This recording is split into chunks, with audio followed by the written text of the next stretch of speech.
بڑی کامیابی کے لیے بڑی قربانی.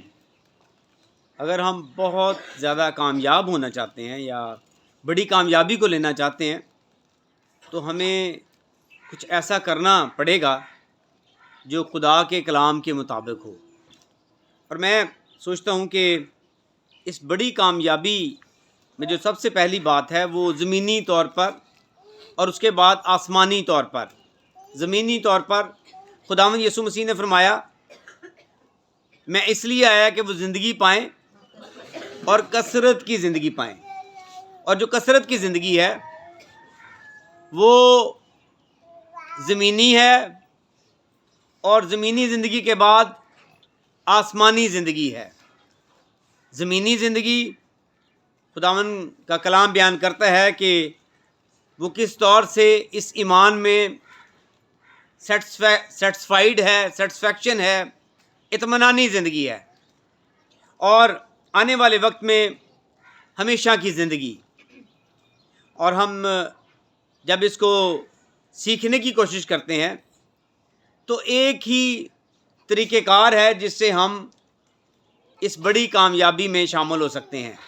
وہ زمینی زندگی اور آسمانی زندگی، یعنی میں اس لیے آیا کہ وہ زندگی پائیں اور کثرت کی زندگی پائیں، بھرپور زندگی. اس بھرپور زندگی میں جو ایک میتھڈ ہے اس کا نام ہے شفایت. میں اس کو اپنے انداز میں اپنے حوالے سے خدا کے کلام میں سے سیکھنے کی کوشش کرتا ہوں کہ وہ شفایت ہے. اور شفایت انگلش میں ہم اس کو کیا کہتے ہیں؟ انٹرسیشن، انٹرسیسر ہونا، شفایت کرنا، سفارش کرنا. اور یہاں پر جو انٹرسیشن ہے، جو شفایت ہے، اس کا مطلب ہے کہ دو پارٹیز کے درمیان میں آ جانا. اس کا مطلب ہے کہ درمیانی بن جانا. اس کا مطلب ہے کہ وکیل بن جانا. اور یاد رکھیں کہ یہ جو انٹرسیشن ہے خدا کا کلام بیان کرتا ہے کہ یہ صرف دعا کی حد تک نہیں بلکہ اور بہت ساری جگہ پر ہمارا رویہ اس میں شامل ہے کہ ہم کہاں کہاں پر کیا ہیں، ہم شفایت کرنے والے ہیں، ہم انٹرسیسر ہیں، ہم انٹرسیشن کا کام کرتے ہیں.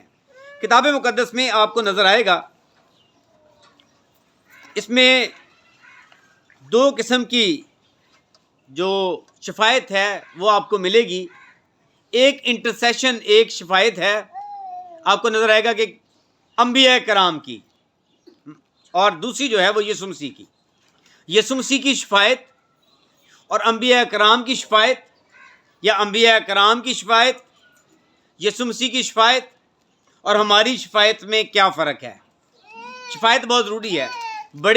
بڑی کامیابی کے لیے بڑا کام، بڑی سیکریفائس، بڑی قربانی. اور جو قربانی وہ شفایت ہی ہے کہ ہم کتنی شفایت کرتے ہیں. اور ایسے میں یہاں پر جو انسان کے لیے شفایت ہے وہ بڑی ہی ضروری ہے، اور انبیاء کرام نے ایسا ہی کیا. آپ دیکھتے ہیں کتاب مقدس میں خدا نے خود جن لوگوں کو بلایا، جن لوگوں کو چنا، خداوند نے ان کی شفایت کو بھی سنا کہ وہ شفایت کرتے تھے. خدا نے ان کی شفایت کو سنا. مثال کے طور پر ہم انبیاء کرام کی طرف آتے ہیں تو پھر آپ کو نظر آئے گا جو پہلی شفایت ہے بڑے درجے کی قومی سطح پر، وہ کس نے کی؟ مقدس موسیٰ نے. اور کیا کہا مقدس موسیٰ نے؟ اگر ان کو تو معاف نہ کر تو میرا نام اس کتاب حیات میں سے نکال دے. کتنی بڑی شفایت کی سٹیٹمنٹ ہے. خدا نے اس شفایت کو سنا مقدس موسیٰ کی. اور پھر ہم دیکھتے ہیں کہ مقدس دانیل بھی شفایت کرتے ہیں. پھر اس کے بعد ہم یرمیہ کی کتاب پڑھتے ہیں، مقدس یرمیہ نبی بھی شفایت کرتے ہیں. ہمیں نیو ٹیسٹامنٹ میں استفنس شہید شفایت کرتے ہوئے نظر آتے ہیں کہ اے خدا کیا کر، ان کے گناہوں کو کیا کر، یہ جو کر رہے ہیں ان کو معاف کر. شفایت کرتے ہیں. ہمیں پھر شاگرد نظر آتے ہیں، ہمیں کلیسیا نظر آتی ہے کہ وہ شفایت کرتی ہے. ہمیں یسوع مسیح نظر آتے ہیں کہ شفایت کرتے ہیں. صلیب کے اوپر کیا کرتے ہیں؟ شفایت کرتے ہیں. اور کیا کہتے ہیں؟ اے باپ ان کو معاف کر کیونکہ یہ نہیں جانتے کہ کیا کہتے ہیں. یہ شفایت ایک بہت بڑا طریقہ کار ہے. بڑی کامیابی کے لیے شفایت ایک بہت بڑا کام ہے، ایک طریقہ کار ہے. اور یاد رکھیں کہ خداوند یسوع مسیح کی جو شفایت ہے اس کا اور ہماری شفایت کا کیا فرق ہے، یا انبیاء کرام کی شفایت کا کیا فرق ہے. اس میں یاد رکھیں کہ اس میں گناہ کی نوعیت ہے، اور اس میں گناہ کی ہلاکت، گناہ سے ہلاکت اور گناہ کی عدالت کی بات ہے. یسوع مسیح جو شفایت کرتے ہیں، جو سفارش کرتے ہیں، وہ ہمیں ابدی ہلاکت سے بچانے کے لیے. کس کے لیے جی؟ ابدی ہلاکت کی بات ہے. وہ جسمانی یا وقتی نہیں ہے، بلکہ کیا ہے؟ وہ ابدی شفایت ہے. وہ کیا جی؟ وہ ابدی شفایت ہے، ابدی شفایت کے لیے. اور یہاں پر یاد رکھیں کہ خداوند یسوع مسیح کی ذات اس لیے بڑی اہم ہے. خداوند یسوع مسیح کی ذات کیا ہے؟ اور کلام مجسم ہوا ہے نا. شخصیت فرق ہے، ذات فرق ہے. کلام مجسم ہوا. اور میں آپ کے ساتھ اکثر اس حوالے کو شیئر کرتا ہوں. عبرانیوں کا خط، اس کا پہلا باب، اس کی پہلی سے 30 آیت تک، اور کولوسیوں کا پہلا باب، اس کی 15ویں آیت سے لکھا ہے کہ ہر ایک چیز اسی میں، اسی کے وسیلے اور اسی کے واسطے پیدا ہوئیں. سب چیزیں اس کے لیے بنائی گئیں. جب اس کے لیے بنائی گئیں تو پھر اس کی شفایت بھی بڑی اہم ہے، اس لیے کہ اس کے وسیلے سے بنی، اسی میں بنی، اس کے واسطے بنی، اس لیے وہ اس کی شفایت بھی بڑی اہم ہے. اور ہم دیکھتے ہیں کہ یہاں پر جو شفایت ہے وہ بھی بڑی اہم ہے. اور خدا کے کلام میں لکھا ہے کہ خدا نے دنیا سے ایسی محبت رکھی کہ اس نے اپنا اکلوتا بیٹا بخش دیا. اس کا مطلب کہ یہ شفایت کے پیچھے جو بنیاد ہے وہ محبت کی ہے. اسی میں، اسی کے لیے، اسی کے واسطے. اس لیے وہ کیا کرتا ہے؟ اسی میں، اس لیے وہ ان کی شفایت کے لیے ہے. خدا نے دنیا سے ایسی، خدا کا یہ کام ہے، محبت کرتا ہے، اس لیے اس نے اپنے بیٹے کو بھیج دیا، اور بیٹا بھی شفایت کرتا ہے. اور یہاں پر یاد رکھیں کہ ایماندار یسوع کے نام سے شفایت کرتے ہیں، اور یہ شفایت زندہ کے لیے زندہ کرتے ہیں. کس کے لیے جی؟ جو زندہ لوگ ہیں زندہ کے لیے شفایت کرتے ہیں، مردہ کے لیے نہیں ہو سکتی، مردوں کے لیے نہیں ہو سکتی.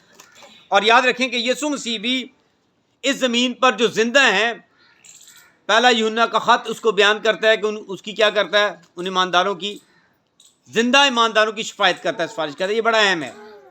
اب وہی کام اس نے مجھے اور آپ کو سونپا ہے کہ ہم ایک دوسرے کے لیے کیا کریں؟ شفایت کریں، دعا کریں، کام کریں. ہم کتنے میڈیٹر ہیں، کتنے ہم درمیانی ہیں. اور یاد رہے کہ یہ جب ہم درمیانی ہوتے ہیں تو پھر ہمارے کام جو ہیں وہ بالکل فرق ہونے شروع ہو جاتے ہیں. ہمارے کام، ہماری چیزیں، ہماری قربانیاں شروع ہو جاتی ہیں. کیا ہو جاتی ہیں جی؟ ہماری قربانیاں شروع ہو جاتی ہیں. ہم قربانی دینی شروع کر دیتے ہیں، قربانی دیتے ہیں. اور قربانی کیا دیتے ہیں؟ جب ہم قربانی دیتے ہیں، سیکریفائس کو سیکھ جاتے ہیں، اس شفایت کو سیکھ جاتے ہیں، تو پھر خداوند آپ کو برکت دینا شروع کر دیتا ہے، اس زمین پر بھی اور آسمان پر بھی. مقدس پطرس کی خوبصورت بات کیا ہے؟ خداوند ہم تو اپنا سب کچھ چھوڑ کر تیرے پیچھے کے آگے، ہمیں کیا ملے گا؟ اور کیا لکھا ہے؟ آپ نے اس کو پڑھا بھی ہے. یہاں پہ لکھا ہے، اور اب اس زمانے میں 100 گنا نہ پائے، اور پھر آخر پر کیا ہے جی؟ اور آنے والے عالم میں ہمیشہ کی زندگی. یہاں پر کتنے جی پرسنٹ؟ 100 گنا، 100%. کتنے پرسنٹ؟ 100%، 100%. بلیسنگ کی بات ہے، بلیسنگ کی بات ہے. اور آنے والے وقت میں کیا ہے؟ ہمیشہ کی زندگی کی بات ہے. ہم جتنی بڑی قربانی دیں گے اتنی ہی بڑی کامیابی بھی آپ کو ملے گی. جتنی ہم چھوٹی قربانی دیں گے، قربانی سے مراد فزیکل قربانی نہیں، لیکن جو ہم کریں گے، جو کام کریں گے، اس کا رزلٹ بھی اتنا ہی آئے گا. اور یہاں پر ہم دیکھتے ہیں کہ خدا کے کلام کو جب آپ پڑھیں، وہاں پر جو پہلا اصول ہے وہ بڑا ہی خوبصورت ہے. وہاں پہ بھی ایک ٹوٹل ایک بات ہے، لیکن جب ہم اس کو پڑھتے ہیں امثال کی کتاب میں، وہاں پر لکھا ہے کہ وہ کیا کرتا ہے؟ جب خدا کو انسان کی روشیں پسند آتی ہیں تو وہ اس کے دشمنوں کو بھی اس کے دوست بنا دیتا ہے. یہ کیسے ممکن ہے؟ کیا کرتا ہے جی؟ جب خدا کو کیا ہوتا ہے؟ خدا کو انسان کی روشیں پسند آتی ہیں تو وہ کیا کرتا ہے, تو وہ اس کے دشمنوں کو بھی اس کے دوست بناتا ہے. اوپر اگر ہم پورا پڑھیں تو ایک پورا ایک ٹریک اور ایک چیزیں ہیں جو سمجھنے کی ہیں. اور یہاں پر یاد رکھیں سب سے پہلے یہ لکھا ہے کہ جب کیا ہوتا ہے, جب انسان کی روشیں خداوند کو پسند آتی ہیں. اس کا مطلب کہ یہ خدا اور انسان کا تعلق ہے. یہ کیا ہے؟ خدا اور انسان کا تعلق ہے. وہ اگر مضبوط ہے تو پھر باقی کام سیدھے ہونے شروع ہو جائیں گے. اگر اس کا تعلق خدا کے ساتھ نہیں ہے, وہ شفاعت کے حصے میں نہیں ہے, تو پھر اس کے دشمن کبھی بھی اس کے دوست نہیں بن سکتے. اور یہاں پر یاد رکھیں کہ اس میں لکھا ہے کہ اس کے دوست, اس کے دشمن جو ہیں وہ اس کے دوست بن جاتے ہیں. لیکن اس میں جو بات ہے وہ یہ ہے کہ پھر کیا ہوتا ہے کہ جو دشمن ہے وہ اس کی سوچ اور عمل میں اس کے لیے مثبت رویہ رکھنا شروع کر دیتے ہیں. اور دشمن جو ہے وہ راست باز کے امن میں شریک ہوتے ہیں. جب آپ اس کی ڈیفینیشن میں, اس کی انٹرپریٹیشن میں جائیں تو یاد رکھیں کہ دشمن کیا کرتے ہیں, راست باز کے امن میں شریک ہونا شروع ہو جاتے ہیں. آپ کی جو پیسفل لائف ہے اس میں وہ شامل ہونا شروع ہو جاتے ہیں. اور یاد رکھیں کہ جو امن کے جو دشمن ہیں, جو ہمارے کردار کے اندر ہیں, وہ امن کے دشمن ہیں. بہت ساری باتیں ہیں جو ہمارے کردار کے اندر ہیں, اور اس کردار, ہمارے کردار میں جو پہلی بات ہے, یا انسانی کردار میں جو پہلی بات ہے وہ کیا ہے کہ اس کو لالچ چھوڑنا پڑے گا. کیا کرنا پڑے گا جی شفاعت کے لیے؟ جب لالچ نہیں تو آپ شفاعت کریں گے بغیر لالچ کے.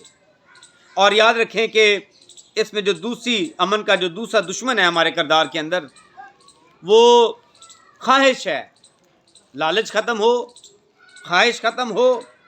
اور اس میں تیسرا جو دشمن ہے وہ حسد, کہ ہم دوسروں کی برابری کرنا. اور اس میں جو چوتھی بات ہے غصہ. اور اس میں جو پانچویں بات ہے وہ غرور. اور یاد رکھیں کہ جب ہمارے اندر اور ہمارے باہر, ہمارے باطن اور ظاہر میں امن پیدا ہو جائے, کیا ہو جائے جی؟ یہ خدا کے ساتھ ریلیشن شپ میں ہے. ہمارے اندر اور باہر امن نظر آنا شروع ہو جائے تو خدا کیا کرتا ہے, ہمارے ریلیشن شپس بڑھانا شروع کر دیتا ہے, ہمارے تعلقات بڑھنے شروع ہو جاتے ہیں. اور یاد رکھیں کہ یہاں پر خدا کا کلام یہی ہمیں بتاتا ہے. اور جیسے آگے بڑھتے ہیں, مثال 22واں باب 4 آیت, ہاں جی 3 باتیں لکھی ہیں, دولت, عزت, حیات. کتنی چیزیں تھی؟ دولت, عزت, حیات, خداوند کے خوف اور فروتنی کا اجر ہے. کس کا جی؟ خداوند کے خوف اور فروتنی کا اجر ہے. کیا جی؟ خداوند کے خوف اور فروتنی کا اجر ہے. یعنی جب ہم خداوند کا خوف, خدا کا خوف اپنی زندگی میں رکھتے ہیں, اور پھر ہم اپنے آپ کو ہمبل کر دیتے ہیں, ہم ڈاؤن ٹو ارتھ ہو جاتے ہیں, تو خدا 3 چیزوں سے نوازتا ہے. وہ کون کون سی ہیں جی؟ دولت, عزت اور حیات. دولت, عزت, آپ کی رسپیکٹ ہے معاشرے میں. جب آپ کے دشمن آپ کے دوست بن جائیں تو آپ کی کیا ہونا شروع ہو جاتی ہے؟ آپ کی عزت بڑھنی شروع ہو جاتی ہے. خدا آپ کو ویلدی کرتا ہے, خدا آپ کو ریلیشن شپ دیتا ہے, اور خدا آپ کو کیا کرتا ہے؟ زندگی دیتا ہے, عمر کی درازی دیتا ہے.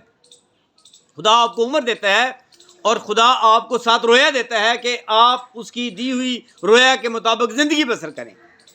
اگر آپ نے خالی جو ہم صبح کام پہ چلے گئے اور آگے بس اتنا کام ہے بس, تو یاد رکھیں کہ یہ کوئی ویژن نہیں ہے. اور یہاں پر دولت, عزت اور حیات خداوند کے خوف اور فروتنی کا اجر ہے. اور ہم کتاب مقدس میں دیکھتے ہیں کہ خدا نے ایسا کیا. مقدس سلیمان, میں اکثر ان کی مثال دیتا ہوں. مقدس سلیمان جب بادشاہ بنے تو حالات خراب تھے, اور لکھا ہے کہ وہ کہاں پر چلے گئے؟ جبون کے مقام پر. اور انہوں نے کیا کیا؟ انہوں نے 1000 سوختنی قربانیاں گزرانی صبح سے لے کے شام تک. اور لکھا ہے کہ شام کو جب وہیں پر سوئے تو خدا خواب میں ان پر ظاہر ہوا اور پوچھا کہ تجھے کیا چاہیے؟ اور کیا مانگا؟ کہ مجھے کیا دے؟ سمجھنے والا دل عطا کر, مجھے مینجمنٹ دے, میں مینج کر سکوں.